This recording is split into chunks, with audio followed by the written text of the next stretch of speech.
മധ്യകിഴക്കൻ അറബിക്കടലിൽ വടക്കൻ കർണാടക ഗോവ തീരത്തിന് മുകളിലായി രൂപപ്പെട്ട ന്യൂനമർദ്ദം അടുത്ത 36 മണിക്കൂറിനുള്ളിൽ തീവ്ര ന്യൂനമർദ്ദമായി ശക്തി പ്രാപിക്കും.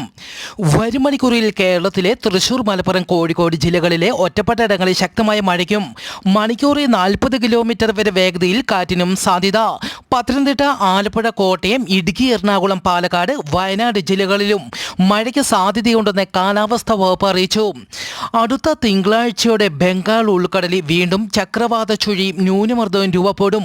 ഇതോടൊപ്പം അറബിക്കടലിൽ കേരള തീരത്തെ പടിഞ്ഞാറൻ കാറ്റും ശക്തി പ്രാപിക്കും. കേരളത്തിൽ വ്യാപകമായി കനത്ത മഴ ലഭിക്കും. ഏഷ്യൻ രാജ്യങ്ങളിൽ വീണ്ടും കോവിഡ് വർദ്ധിക്കുന്നു. കേരളത്തിലും കോവിഡ് വർദ്ധിക്കാൻ സാധ്യതയുള്ളതിനാൽ ജാഗ്രത പാലിക്കണമെന്ന് മന്ത്രി വീണ ജോർജ് പറഞ്ഞു.